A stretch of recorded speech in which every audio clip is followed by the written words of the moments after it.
Bonjour, bonjour, enfin plutôt bonsoir, bonsoir. Il est 19h11, je ne suis pas en avance, le rendez-vous était prévu à 19h. Mais il paraît que c'est plus poli d'arriver un tout petit peu en retard, comme ça évite de prendre les personnes un peu trop justes, de les prendre de court. Donc je vais attendre un petit moment que vous arriviez, que vous soyez informés de ma présence. J'espère que vous allez bien aujourd'hui. J'espère que vous avez passé une bonne journée, une bonne semaine, que vous êtes en forme. Hello Louise. À demain Louise. J'espère que vous allez bien tous, que vous êtes en forme. Hello Tan. Salut les filles. Team Girls. Who run the world, girls. Donc aujourd'hui, je vais vous parler des blessures de l'âme, les fameuses. Je vais pas toutes les aborder. Alors, je me suis mis là. Il y en a un qui est sous surveillance. Léo, Léo, bouge. Non mais regardez, j'ai pris mon arme. Donc, je vais y arriver.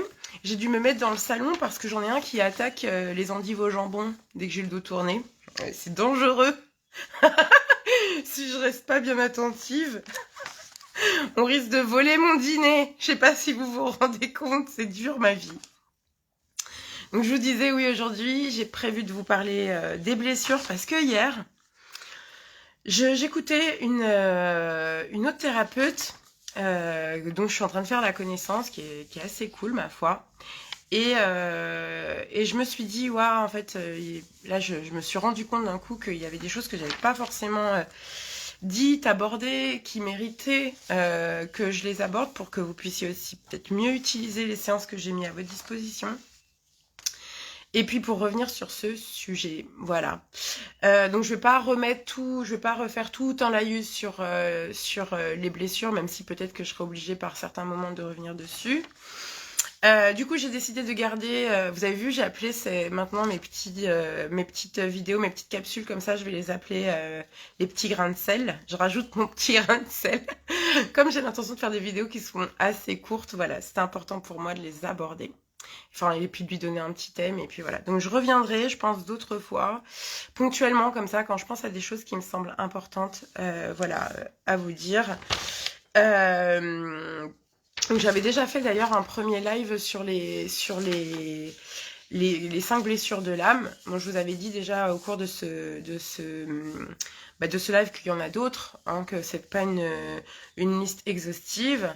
Je vous avais dit également que souvent, d'ailleurs, on attribue la découverte de ces blessures à Louise Bourbeau, ce qui est absolument pas le cas.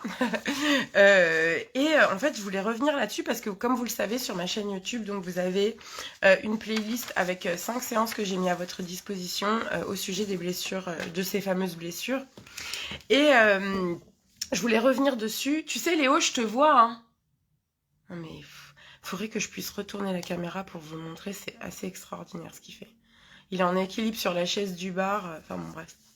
Donc, je voulais revenir dessus parce que je vous avais déjà expliqué dans une première vidéo que donc on portait en fait un mélange de plusieurs blessures, hein. On n'en porte pas une ou deux, souvent on en porte plusieurs et qui sont un peu entremêlées les unes aux autres. D'où l'intérêt finalement de passer sur toutes.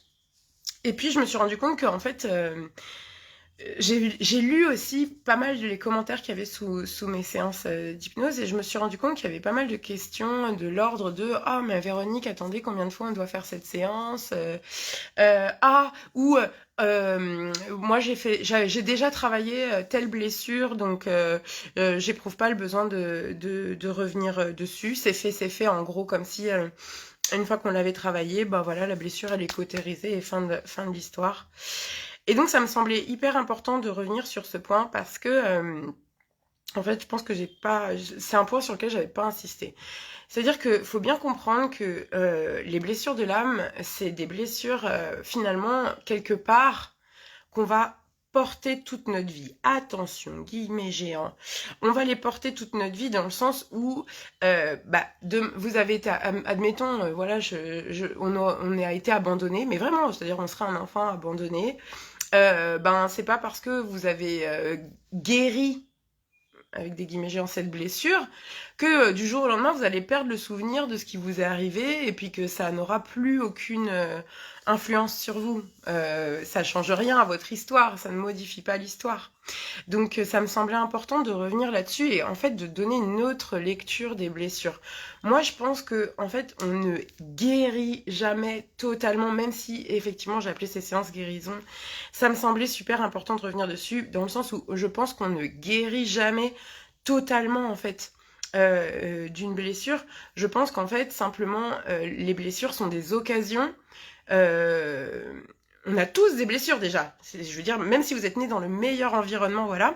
Et je pense que en fait, il y a surtout diverses manières d'explorer ces blessures. En fait, je pense que en gros, une blessure pour moi, c'est une occasion à grandir. C'est une occasion à apprendre des nouvelles choses sur soi et sur son histoire et sur sa manière de réagir dans un premier temps, puis ensuite sur sa manière d'agir. Et donc je pense qu'en fait, on revisite nos blessures tout au long de notre vie, mais à chaque fois en ayant un autre positionnement, une autre vision, en attaquant une autre perspective. Voilà.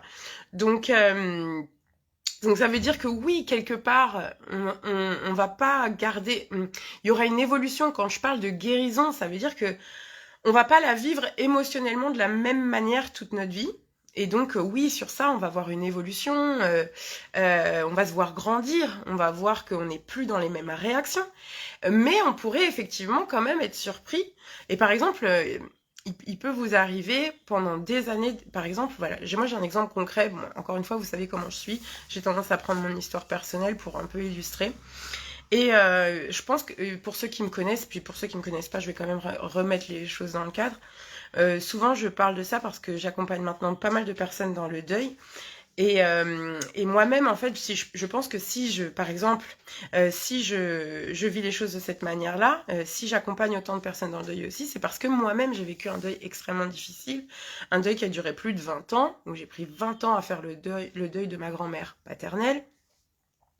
Et je pense que justement le fait, par exemple, d'accompagner aujourd'hui des personnes dans leur propre deuil, c'est une manière encore de réexplorer cette blessure qui est en fait une blessure de séparation, qui d'ailleurs n'est pas traitée par Lise Bourbeau.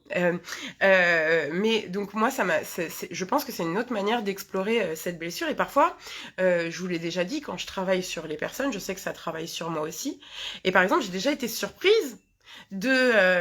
alors par exemple actuellement j'ai été surprise de travailler sur la blessure de séparation de quelqu'un, or que moi, comme vous le savez, je viens de vivre le deuil cette fois-ci de ma grand-mère maternelle et de pas être touchée. C'est-à-dire justement quand je travaille sur la blessure de séparation de la personne, les choses que je vais dire et tout ça, ça passe quand même à travers moi, hein, donc ça résonne. Je vous ai déjà dit que bien souvent, quand je parle aux personnes en face de moi, il y a un phénomène d'écho, il y a un phénomène de miroir, et je reconnais des bouts de moi, des petites parcelles de moi parfois, ou de mes réactions, ou de mon histoire dans les personnes qui viennent me consulter. Et donc là, par exemple, j'étais étonnée de pas être émue, parce que ça fait un mois...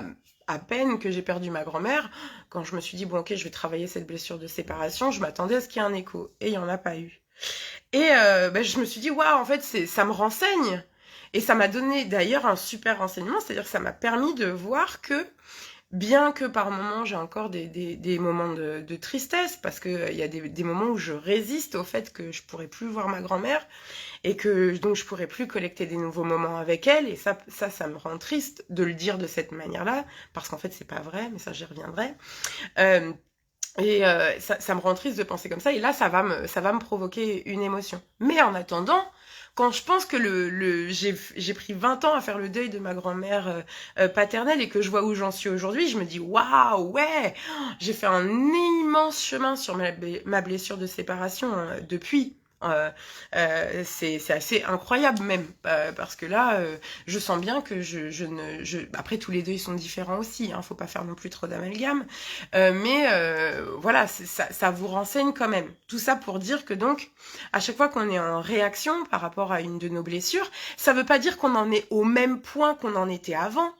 Ça veut juste, parfois, ça peut vouloir dire ça, hein, parce que voilà, mais ça peut aussi vouloir dire qu'en fait vous êtes en train d'explorer une autre facette de cette blessure, une autre facette de comment cette blessure elle vous impacte, une autre facette de comment cette blessure résonne, etc.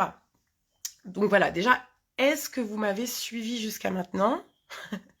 Est-ce que j'ai été claire? J'ai l'impression que je suis un moulin à parole, là, que je parle très vite. Est-ce que ça fait sens, ce que je suis en train de vous dire? Voilà, donc l'idée, c'est pas de vous décourager en disant « Mais non, vous ne guérirez jamais !» Non, on va éviter ça. L'idée, c'est vraiment simplement de dire « Ok, je suis pas en train de passer ce truc d'une case en cours à une case terminée et j'en reverrai plus la couleur ni de près ni de loin. Mais il est possible que j'en vois pas la couleur pendant des années et puis qu'elle réapparaisse à un moment où je m'y attends pas forcément. Et voilà, et c'est ok aussi. Par exemple, pour la blessure de séparation, moi je peux vous dire que par exemple dans le cadre d'un deuil, ça faisait longtemps que j'y avais pas été de nouveau confrontée, hors que des deuils, j'en ai vécu plusieurs. En revanche, je peux vous dire que par exemple, lors de ma dernière relation amoureuse, lorsque je me suis séparée, eh ben j'ai pu explorer une autre résonance. Et d'ailleurs, j'ai pu notamment me rendre compte que dans cette séparation, j'avais vécu un espèce de... Comment je pourrais dire? Que dans cette séparation, ce qui avait fait que ça avait fait remonter quelque chose de ma blessure de séparation, c'est qu'il y avait aussi un écho avec une blessure d'abandon. Donc il y avait un espèce d'embroglio d'abandon et de séparation, et c'est pour ça que je l'ai vécu encore d'une autre manière. Voilà, donc attendez, je regarde un petit peu vos petits messages. Coucou à tous. Ok, oh c'est gentil ça, merci. Au fil du chemin, les blessures sont moins vives, de plus en plus légères. Ou pas. Comme je dis, comme on peut aussi attaquer un tout autre côté, on peut se rendre compte que voilà, il y avait un côté qui était assez bien cicatrisé et net, et puis qu'il y a un aspect qui est complètement à vif et qui va nous faire bondir, hein. Donc c'est juste d'autres aspects. Voilà. Ok. Super, tant mieux si je suis claire, tant mieux. Donc l'autre aspect en fait que je pense ne pas avoir assez développé et dont je voulais vous parler, en tout cas je me suis pas souvenue parce que je vous cache pas que j'ai pas réécouté le premier live que j'avais fait, comme ça m'est venu ce matin. Entre temps, j'ai travaillé, je me suis plutôt dit oula, fais une feuille et note tout ce que tu as à dire plutôt que va re-regarder ce que tu avais raconté. Mais je suis sûre que j'avais pas assez insisté en tout cas dessus, parce que si j'avais insisté, je m'en souviendrai. Ce donc sur quoi je voulais insister, c'est que derrière chaque blessure, il y a des enseignements. C'est le but de la démarche. C'est-à-dire, enfin c'est le but de la démarche. Je pense que c'est la fonction, si je peux dire, des blessures. Je pense que, comme d'habitude, on peut vivre une blessure et se dire, ouais, dis donc, la vie elle est injuste, en vouloir à Dieu, en vouloir à l'univers, ou on peut se dire, ok, cette blessure, est-ce qu'elle n'est pas en train de me donner une occasion d'acquérir une nouvelle qualité, une nouvelle vertu, et voilà. Donc, je me suis dit, n'hésitez pas, je vois qu'il y a des commentaires qui sont en train de passer, je vais revenir dessus après, donc n'hésitez pas à mettre vos commentaires, à dire les choses qui vous font réagir, n'hésitez pas. Et donc, je me suis dit, oui, je pense que je n'avais pas assez mis en valeur le fait que, en vivant des expériences au travers de ces blessures, et que il y a une sagesse derrière une blessure, il y a une sagesse. Oh, je vois qu'il y a Laure. Laura, pardon. Laura, on se quitte plus. Donc oui, derrière chaque blessure, c'est important je pense, de comprendre que donc il y a des vertus. Ça nous permet en fait d'apprendre des choses qui vont nous être essentielles pour notre développement, pour mieux grandir, pour être plus à l'aise dans nos baskets et surtout pour rayonner. Parce que quand même, l'objectif de notre vie sur Terre, ben, c'est d'être heureux. C'est d'être heureux, c'est de partager de l'amour un maximum, de grandir, d'être plus fort. C'est pas juste de rater des choses et de se ramasser des gamelles, on est bien d'accord. Donc voilà. Donc du coup, je me suis notée. Bon, alors c'est peut-être pas exhaustif parce que comme je le disais, après je pourrais vraiment rentrer dans les détails en parlant de d'autres vertus qui peuvent naître du fait qu'il y ait telle blessure plus telle blessure, et ben ça va encore donner naissance à une autre vertu que bref, donc je pourrais aller très loin. Je vais essayer de rester quand même synthétique et simple aujourd'hui. Et puis c'est des choses qu'après je vois en séance, en cas particulier où je vais vraiment accompagner la personne pour avoir vraiment une lecture ben voilà, plus pas à pas de chaque événement de sa vie, de ce qu'il y a, etc. Bref, après, c'est un vrai travail d'analyse, un vrai travail de thérapeute qu'on fait en face-to-face. Donc, je peux pas vous exposer les choses. Je peux essayer de les donner, de les mettre à votre portée, enfin, de les vulgariser pour que ça paraisse simple. Mais après, évidemment qu'il y a tout un tas de nuances et de personnalisation qui doivent se faire. Mais donc, j'ai noté globalement que, par exemple, derrière... non, je vais commencer par ça. Derrière la blessure de rejet, que, par exemple, la qualité, la vertu à développer, c'était la bienveillance. Le préalable de toutes les blessures, en termes de vertu, c'est l'acceptation. C'est la base. Quelle que soit la blessure, quel que soit l'événement difficile, quelle que soit la situation, il faut toujours commencer par l'accepter pour pouvoir la digérer, en faire quelque chose, et la digérer d'abord, et ensuite la transmuter pour en faire un truc, avoir une super belle résilience et pouvoir en faire un truc encore plus beau. Mais bon, une fois qu'il y a de l'acceptation, donc pour le rejet, j'ai noté bienveillance. Parce que quand on est dans le rejet, et ça c'est une autre chose qu'il fallait que je précise, donc je le dis maintenant, c'est que la blessure de rejet, et comme toutes les blessures, elles vont d'abord résonner sur le fait que je suis rejetée, ça c'est l'événement que je vais vivre. Je rejette à mon tour, parce que toutes les personnes qui ont été rejetées vont pratiquer le rejet elles aussi. Et moi, vis-à-vis de moi-même, je me rejette. Je rejette des aspects de moi. C'est hyper important de le comprendre. Parce que il y aura encore d'autres aspects. Mais ça veut dire que déjà, vous allez au minimum vivre ces 3 expériences si vous portez cette blessure. Vous allez être rejeté. Vous allez rejeter, d'une manière générale, une tierce personne, une situation. Et vous allez essayer de rejeter des morceaux de vous. Ok ?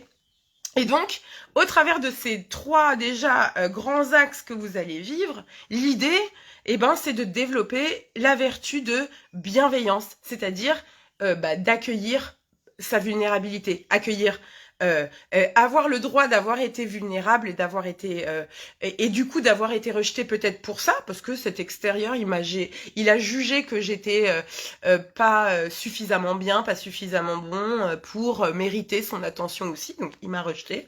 J'ai rejeté parce que j'aime pas ce que je vois chez cette personne, j'aime pas cette vulnérabilité que je vois chez elle, donc je la rejette. Et par exemple, en moi, j'aime pas ma timidité, j'ai du mal à accepter d'être timide, je n'accepte pas d'être timide, donc je me rejette à chaque fois que je suis timide, je me dis mais putain mais t'es trop conne, pourquoi tu réagis comme ça, gna gna gna, et je vais me fustiger, ok? Dites-moi si je suis claire parce que à chaque fois je suis en panique, je me dis personne m'arrête derrière ma caméra et ils sont tous en train de se dire mais qu'est-ce qu'elle raconte la dame, ça n'a rien compris. Donc, le rejet, la vertu, je disais, bienveillance. Est-ce que ça résonne? Si ça résonne, mettez des petits cœurs. Comme ça, c'est réactif. Je suis pas obligée d'attendre qu'il y ait du texte. Et je sais que ça vous cause. Je guette. Très clair. Bon, merci Arnaud. Donc, derrière la blessure d'abandon, je pense que... Et encore une fois, là, c'est ma petite analyse à moi. Hein, donc, ça se trouve, vous avez le droit de dire, non, je suis pas d'accord, je pense que ça dit... Bon, bref, hein, le but, c'est une discussion, même si c'est surtout moi qui blablate, n'est-ce pas? Donc, derrière la blessure d'abandon, donc, je suis abandonnée. Premier axe. J'abandonne. Deuxième axe. Et j'abandonne quelque chose à moi. Me laisse tomber. Parfois, je me laisse tomber. Ok, donc, extérieur, je subis donc d'abord la victime, ensuite le bourreau. Attendez, victime, bourreau. Non, Véronique, fais pas ça. Victime, bourreau, sauveur. Oui, voilà, je vais y arriver. Donc, je vais passer par ce prisme, mais, pour moi, vis-à-vis de moi-même. D'abord, je vais être victime, ensuite, moi, je vais être bourreau, et ensuite, je vais devoir me sauver. Et d'ailleurs, pas forcément dans cet ordre, hein, vous avez bien compris. Ensuite, injustice. Donc, je suis victime, donc je l'ai dit, hein. Tac. Pour la blessure d'abandon, tac. Oui, j'ai dit le lâcher prise et l'estime de soi. C'est ça qu'on va développer principalement. Je rappelle que le masque de l'abandon, de celui qui a été abandonné, c'est la dépendance affective. Et donc, par dépendance affective, qu'est-ce qu'on va faire? On va essayer à tout prix de se faire aimer. Même y compris faire des choses qui n'ont pas de sens pour nous, ou faire des choses qui nous mettent le cœur en croix, faire des choses qui sont contre notre nature pour que l'autre nous accepte. Ok? D'ailleurs, je précise que souvent, et je l'avais déjà dit, il y a une confusion entre rejet et abandon.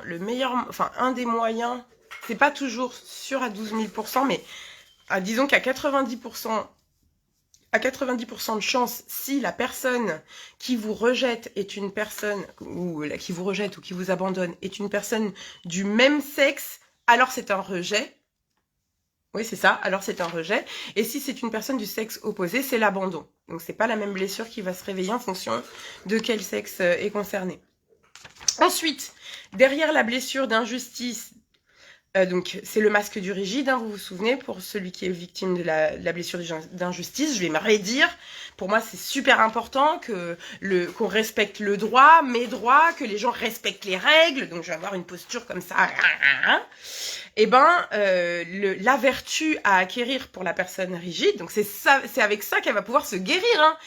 Comprenez bien que quand je vous parle de vertu, ça veut dire que quand je mets cette vertu en place, ça me permet de me décoller de ma blessure et donc d'aller mieux. Donc, derrière l'injustice, la vertu, ça va être l'adaptation, la souplesse, à l'inverse de la rigidité. Ok ? Derrière la blessure de trahison, donc avec le masque du contrôlant, la vertu à développer, ça va être la confiance. La confiance et puis la fierté de nous-mêmes, la satisfaction de nous-mêmes. Ok ? Et derrière la blessure d'humiliation, donc là on a le masque du masochiste, donc le masochiste, je rappelle, souvent il est humilié, il a vécu des humiliations, oui, il a vécu des humiliations, il a honte des autres quand ça vient de l'extérieur, et il passe son temps à se rabaisser. Il passe son temps à se rabaisser. Donc, par exemple, ses besoins passent toujours après tous les besoins de toute la terre. Il s'oublie, littéralement. Donc lui, va falloir qu'il apprenne déjà. Non mais Léo, il craque complet là. Bref, il va falloir qu'il apprenne à pardonner, et notamment à se pardonner, d'être imparfait, et comprendre qu'il n'a pas besoin d'être parfait pour être aimé. Tout simplement, et pour s'aimer lui-même, et pour être, pour comprendre quelle est sa valeur. Ok ? Donc, et c'est parce que justement, par exemple, dans le cas de l'humiliation, c'est parce que il va progresser sur le pardon et l'acceptation de ses performances, que du coup, il va pouvoir mettre ses besoins en avant, communiquer sur ses besoins, pour que ses besoins soient respectés. Qui va pouvoir se sentir digne d'être aimé et donc vivre des relations d'amour au lieu de vivre des relations malheureusement souvent avec des personnes maltraitantes.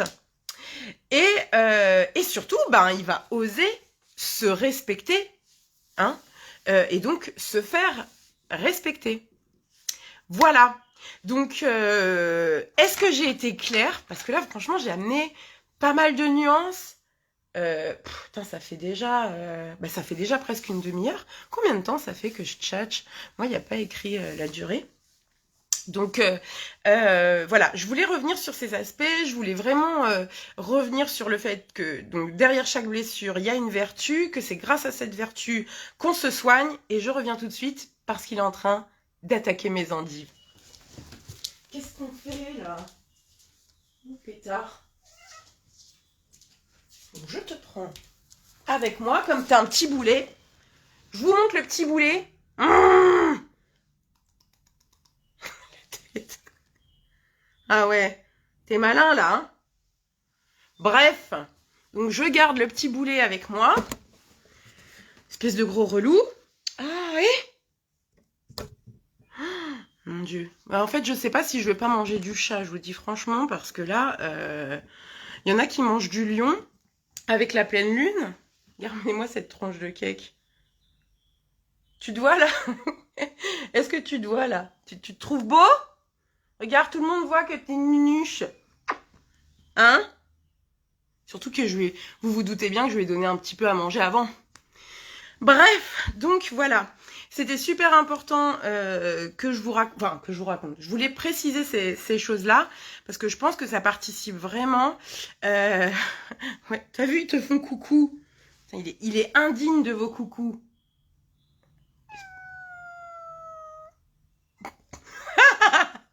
Bon, bah ça c'est fait. Allez, va. Va, mais arrête les conneries. Voilà. Bref, donc j'ai terminé pour cette petite capsule qui finit en poil de chat et compagnie. Je suis vraiment désolée. Est-ce que vous avez des petites questions? Là, je vais aller regarder un peu vos commentaires. Est-ce que vous avez des petites questions? Est-ce que il y a d'autres choses que il y avait des... Oui, voilà. Est-ce que vous avez des questions? Que ce soit sur ce que j'ai dit ou pour votre histoire personnelle. Si vous avez quelque chose que vous voudriez exposer qui est en relation avec les blessures, allez-y. Je nous laisse encore 5 minutes et puis je vais couper. Puis n'hésitez pas à me dire aussi s'il y avait d'autres sujets sur lesquels vous voulez que je revienne. J'en profite pour vous dire que donc j'ai décidé que comme le mois de février elle est arrivé et que le mois de février c'est le mois du love, et ben j'allais me transformer en Dr Love. Donc pendant un mois, je vais faire pas que ça parce que je me connais, mais je vais faire des articles, pas mal d'articles. Enfin, quand je parle d'articles, vous savez, c'est mes petits billets que je poste sur l'amour. Et l'amour, toutes les formes, l'amour, et puis du coup, bah, parler de l'amour, parler de l'attachement, parler de toutes les nuances aussi qu'il y a autour, de tous les petits pièges, de toutes les choses à favoriser aussi pour que les relations d'amour se passent le mieux possible. Et je pense même que je vais peut-être faire un live, plusieurs lives, et je pense que je ferai peut-être un live où je prendrai mes cartes, parce que là, après tout, depuis le début de l'année, j'ai pas pris mes cartes. Un live où je prendrai mes cartes pour répondre que aux questions qui sont en relation avec le love. Non, parce que moi, s'il n'y a pas d'amour, ça m'intéresse pas, les gars. Ouais, faut commencer à comprendre que voilà, je suis Dr Love à partir du 1er février. Donc voilà, et puis certainement d'autres petites capsules, on verra en fonction de l'envie, de ce qui me vient, etc. Donc voilà. Donc n'hésitez pas si vous avez des questions. En fait, ah oui, et je voulais vous proposer, oui voilà, c'est ça que je voulais proposer. Si jamais vous avez envie de poser une question, parce que je sais que parfois on aimerait avoir l'avis des autres, mais on n'a pas envie de s'exposer soi.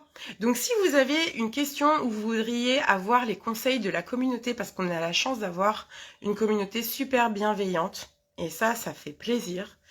Donc si vous avez envie de poser une question à la communauté et d'avoir un peu les réponses des autres, en plus de la mienne évidemment, parce que vous aurez forcément la mienne, n'hésitez pas à me l'envoyer en privé. Je suis pas obligée de communiquer votre nom et votre prénom. L'idée, ça peut être qu'on peut totalement proposer une question de manière anonyme. Voilà.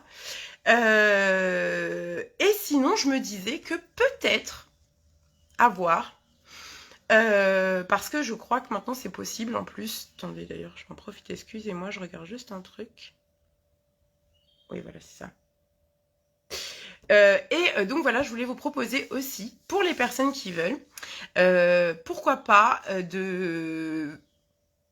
pour celles qui sont OK pour se montrer, hein, bien sûr, et faire un live où je vous accueille en live. Donc, parce que maintenant on a la possibilité de partager par exemple la caméra avec une deuxième personne. Vous posez votre question en live et moi je vous oriente en live et tout le monde profite finalement des conseils que je vous donne et qui peuvent être aussi réadaptés par chacun. Donc voilà, je sais pas encore si je vais vraiment vous le proposer, mais en tout cas c'est une idée que j'avais aussi, donc n'hésitez pas à me donner votre point de vue sur cette idée. Voilà, en gros de faire un live où je réponds à vos questions personnelles, mais au lieu que vous les écriviez, je vous invite à partager l'écran avec moi. Et non mais il fait n'importe quoi, je vous jure. De partager l'écran avec moi et qu'on échange en fait ensemble et devant le reste de la communauté, comme ça, c'est une autre manière de faire. Ce sont des cas concrets. Et voilà, bon, bien sûr, je pourrais pas prendre 50 personnes d'affilée, on aura tout de suite un timing limité. Je pense que je me mettrai d'accord. Si vous êtes intéressé, en tout cas, si ça vous intéresse de participer à ça, n'hésitez pas à me le faire savoir par message privé. Et puis, moi, je reviendrai vers vous, si je le lance, je reviendrai vers vous. Voilà. Bon, je vais lire tous vos petits messages. Et puis, après, je filerai. Et aussi, je vous parle tout le temps de Thierry Cardoso, là, le maître de pleine conscience que j'adore, avec qui moi j'ai appris à méditer. Et en fait, je suis trop contente parce que dimanche, il anime un atelier et il m'a invitée. Donc, je suis trop contente parce que dimanche après-midi, je fais une après-midi de pratique en pleine conscience, de méditation, ça va être bien. Ça va tellement me ressourcer. Je suis trop contente. Alors... Hey, Catel, coucou. Oui, Claire, et cela fait sens. Évolution. Super, Aude. Je pense qu'il faut y revenir souvent. Ouais, souvent, je sais pas s'il faut forcément revenir souvent aux blessures, mais en tout cas, faut pas avoir peur de revenir quand on sent qu'il y en a une qui est réveillée par un nouvel événement. Faut pas se dire, oh, bah non, je l'ai déjà fait, oh, dis donc, je t'ai déjà travaillé, toi, dégage. Au contraire, faut pas hésiter à y retourner puis à essayer de l'aborder par un autre biais. Et c'est ça qui est cool avec la séance d'hypnose. C'est que les séances d'hypnose que je vous ai fait sur le sujet, en réalité, vous pouvez les réutiliser autant de fois que nécessaire. Et vous serez surpris de voir que il y a d'autres aspects de la problématique par la suite qui vont ressortir ou que, voilà, vous n'allez pas attaquer le truc par le même côté. Ensuite, Sylviane, bonsoir Véronique. Oui, tu es très claire. Au contraire, ce genre de live avec ta propre expérience montre simplement que le temps fait son job et la capacité de prendre du recul sur ce que l'on vit aussi. Le travail sur les blessures est propre à chacun selon moi, enfin tout le monde. Merci de prendre le temps pour nous alors que tu es en deuil actuellement. Merci beaucoup Sylviane, ça me touche énormément. Ouais, c'est important aussi pour moi. Hein. Le meilleur moyen, je pense aussi de dépasser le deuil, c'est de nourrir la vie, la vie, la vie, la vie, la vie. Ne jamais oublier que la mort et la vie, c'est deux pièces c'est les deux faces d'une même pièce en tout cas. Et voilà, c'est l'existence qui compte et l'amour et la lumière qu'on partage. Et le jour où je fermerai les yeux, je veux pouvoir m'en aller en me disant ok, j'ai peut-être pas tout fait parfait, mais j'ai fait de mon mieux, j'ai nourri ma lumière et la lumière des autres au maximum, en tout cas, de ce que je pouvais faire en essayant de faire de mon mieux et partir sereinement. À 4 ans, j'ai perdu ma grande sœur qui en avait 7. Ça fait peu de temps que je peux en parler sans fondre en larmes. La douleur et le manque sont toujours là. C'est juste que j'ai appris à prendre de la distance et à me faire une raison, je pense. Je sais pas si faire une raison, j'aime pas trop cette expression. Surtout par rapport à la mort, après voilà, si c'est la manière, si ça te semble juste et que ces mots te semblent justes pour toi, c'est ok. Moi d'expérience, je sais que ce qui est en relation avec la mort, en tout cas moi pour les personnes que j'accompagne, au contraire, je les amène en hauteur. Quand on est face à la mort, il y a une manière, on peut regarder les événements d'une manière horizontale et se dire je suis face à la mort, c'est dur.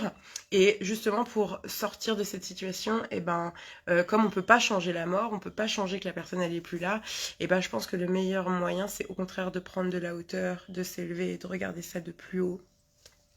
Donc de le regarder depuis la conscience tout en haut, notre conscience supérieure qui nous dit, et justement là c'est intéressant quand on se connecte à sa conscience supérieure et de voir qu'est-ce qu'elle te raconte, qu'est-ce qu'elle te dit ta conscience supérieure, Tane, au sujet de la séparation avec ta sœur. Est-ce qu'elle te dit que vous êtes vraiment séparés? Est-ce que c'est vraiment la vérité? Ou est-ce que au contraire, finalement, ça s'est pas apaisé parce que, en fait, elle a jamais été partie? Son corps a disparu, mais sa présence a toujours été là auprès de toi. Voilà, peut-être qu'il y a d'autres choses, d'autres messages qui sont passés. En tout cas, je pense que le meilleur moyen, c'est de prendre de la hauteur et pas se faire une raison. Pour moi, la raison, c'est raisonner. Il n'y a aucune logique pour que ce qui était inacceptable le devienne par la raison. Enfin, moi, en tout cas, ça résonne pas pour le coup pour moi. Mais je comprends ce que tu as voulu dire.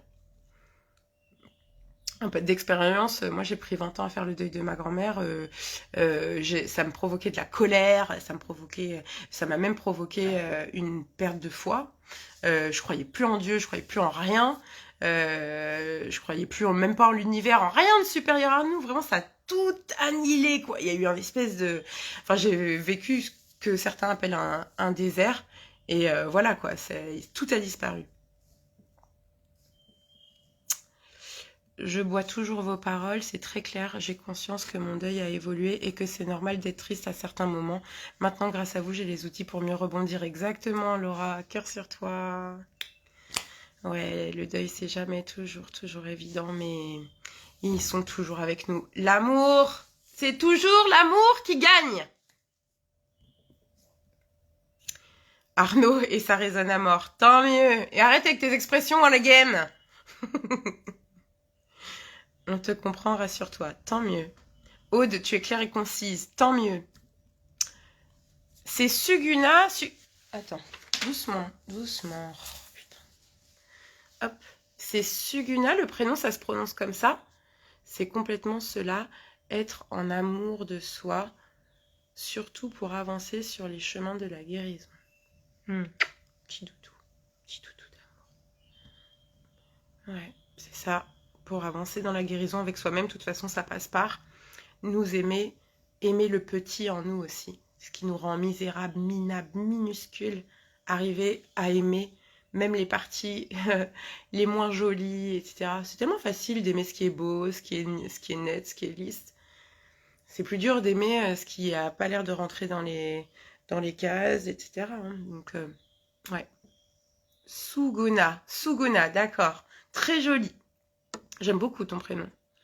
Je sais pas de quelle origine c'est très joli. Louise, parfait, cool.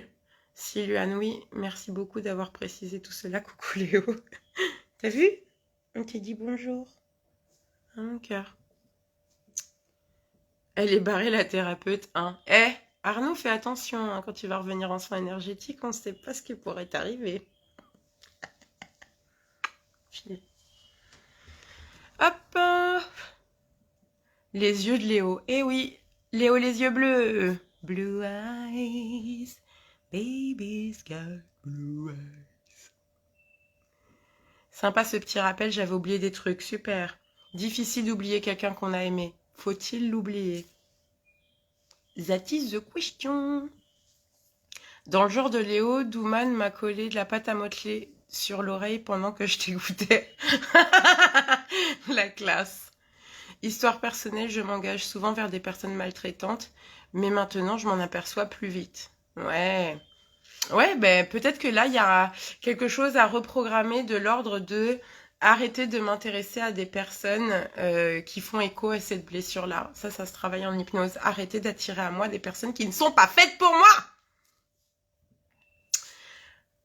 Ah bah tiens, Arnaud, et pourquoi oublier? J'aime bien. Alors là, je suis preneuse pour être la patiente du Dr Love. Wouh, Suguna, attention. Faut mettre un petit message privé et m'expliquer à quel sujet pour que je vois si c'est faisable. Le sujet que vous voudriez amener. Bonne idée, Doc. Et faites gaffe parce qu'après, je peux avoir des problèmes si je dis que je me suis fait appeler docteur. Et précisez bien Dr Love parce que faut que je m'achète des lunettes en cœur pour le live. Je suis partante pour les lives, super. Sylvia, très bonne initiative, super. Ça peut être une bonne idée aussi et ça fait plus vivant, je dirais exactement. On pourrait même imaginer que par exemple, parce que là j'ai reçu plein de questions sur la médiumnité, notamment des personnes, est-ce que ça vous intéresse vraiment que par exemple, je vous raconte, il y a une personne qui demandait ma première expérience en tant que médium, mais même sur le mois du love, on pourrait faire un live où on raconte par exemple, je sais pas, les premières fois les plus belles, que ce soit les nôtres ou les premiers loves, hein, je parle les premières fois, pas de panique. N'ayez pas peur. Mais bon, pourquoi pas, ceci dit, ce n'est pas sale. Doc Eddie Fool, sortez de ce corps. Mais voilà, enfin bref, en tout cas, je trouve que ça pourrait être sympa, pourquoi pas. Faire un live libre antenne, que je vous fasse une libre antenne où vous pouvez poser une question, raconter un truc qui vous est arrivé, ou je peux jeter un petit coup d'œil dans les cartes. On pourrait se faire des soirées libre antenne. Qu'est-ce que vous en pensez? Là, je crois que c'est l'adolescente en moi qui écoutait Fun Radio la nuit qui réagit. Aude, mamie doit être tellement fière, heureuse de tout ce que tu nous offres. Nourrir d'amour, merci à elle, à toi. Ça me touche beaucoup, merci beaucoup, Aude. Suguna, je suis née en Inde et j'ai été adoptée aujourd'hui. Je suis plus ok avec la grande blessure d'abandon de ma maman biologique. Ouais, c'est beau. C'est doux en plus, je sens quand tu le dis. C'est très doux, donc c'est super, c'est trop beau. Des lunettes en cœur, Sidonie dit oui, ok. J'adore les histoires d'amour. Ah, moi aussi, en tant que Dr Love, j'adore les histoires d'amour. Et d'ailleurs, ma première histoire d'amour, elle était trop belle. Oh, mon premier chéri de toute ma vie. Voilà, on aurait dit que c'était comme dans un film. C'était magnifique. J'en garde un super beau souvenir. Ok, bah écoutez, j'ai fait le tour.